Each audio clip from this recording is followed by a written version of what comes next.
you to not be first? Do we do enough? Well, I never shut up about it. It must have been about 16, 17.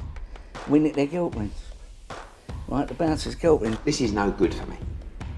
That's the reality. If you want the honest truth, and I see it every day.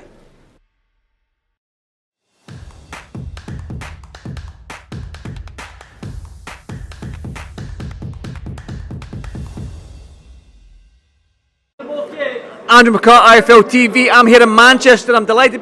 Again, you're dressed to impress again. It seems like everywhere you show up, man, you're looking suave, man. Talk to me about it, Callum.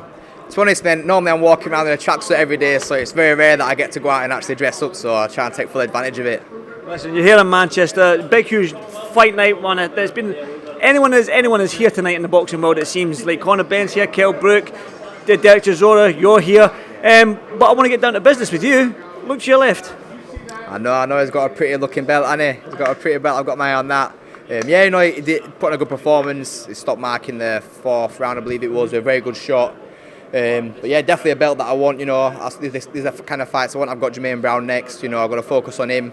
But, you know, hopefully not too distance. What's it called? Not too far ahead in the future. Yeah, not too. There's a saying for it, anyway, one of them sayings. But yeah, hopefully not too far in the future. You know, I can potentially fight for that belt, whether it's against Callum or whoever's got it. But yeah, definitely the belt I want. Well, you're doing all the right things, man. You came through your toughest test to date in Boris Crichton last time out in this arena, and then you jumped on a plane, went to Canada and started sparring Artur Beterbiev before his injury. So right now your career's looking good and it's looking up, man. But talk to me about this sparring out in Beterbiev. He keeps on asking for you back, so you must be doing something right for a guy like him to be asking for you.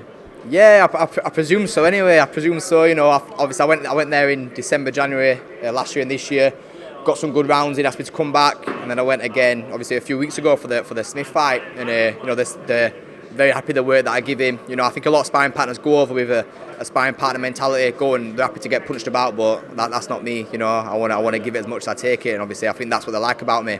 So obviously, you know, I get plenty of good rounds in with him. Obviously, sparring something like Beterbiev is only going to stand you in good stead for your career, because a unified light heavyweight champion, 19 wins I believe and 19 knockouts, for somebody to be sparring you for such a young age and sort of fledgling career, maybe just above prospect now, I mean, that must do wonders for you right now, for your morale and whatnot. Yeah, it's unreal sparring. You don't get, like I said, he's a 19-0. He's not just a world champion, he's an elite world champion. From amateur level all the way through now that it's 90 fights, 90 knockouts. To know that I can go in with him, you know, and give him good rounds and more than all my own, it fills me with confidence. One, that I can even take his shots firstly, because I've seen a few things that he's done. And, so yeah, that fills me with confidence and puts me in good stead for my career moving forward, yeah. So talking about your career, like I said to that, Jack Cullen's he's in your division. He just won that British title in emphatic fashion with that 3rd round knockout with the left hook over a tough guy in Mark Heffron. But this super middleweight division, I've said that to Jack as well, this super middleweight division has been stacked throughout the ages for as long as I've been a kid, do you know what I mean? So it's always been that stellar division where there's always been good fighters coming through. Look at the Eubanks and the Nigel Benns and whatnot. So, but there's a young crop like yourselves coming through. So future world champions in the making, it seems. Yeah, 100%. Like I said, super middleweight's always been a good division. And I think domestically, you know, as soon as I signed with Boxer, I said I want the big domestic fights. You know, I fought Boris Crichton about 6 weeks ago it was. I think he was ranked 12 at the time.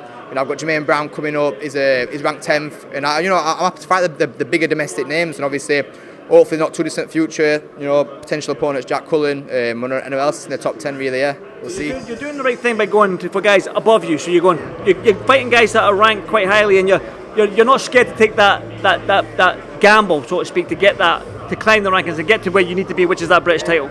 Of course, end of the day, it's business, you know. I spoke to Jack outside of boxing in the Jennings team, Mike Jeffers, even Mark Heffron, you know, they're all great guys, they are great guys, but end of the day, it's business, and, you know, I want to move on with my career, you know, I want them titles, but they've got them, you know, even like say outside the ring, they are great guys, and I get along with them all, but it's business, isn't it? I'm going to put you on the spot. I'm going to go back to the Beterbiev fight and Callum Smith.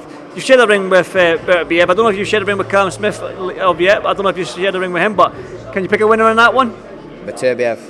Yeah, Beterbiev, yeah. I think Smith actually asked me to spar, well, the team asked me to spar him, but Beterbiev had already asked me before, and to be honest, I don't really want to, after spending 6 weeks in Beterbiev's camp before, I didn't really then want to go and spar Smith, and I made good relationships with him. I didn't really want them to think I'm saying anything about Beterbiev, so even if Smith asked me to spar him first for the next one, I wouldn't go and spar him out of respect for that team anyway. Callum, good to see you again, big man, and good luck in your next fight, and no doubt I'll see you soon. Thank you, brother. Thank you. To not be first. Do we do enough? Well, I never shut up about it. It must have been about 17, 16, 17. We nicked their guilt rings. Right, the bouncers' guilt rings. This is no good for me. That's the reality. If you want the honest truth, and I see it every day.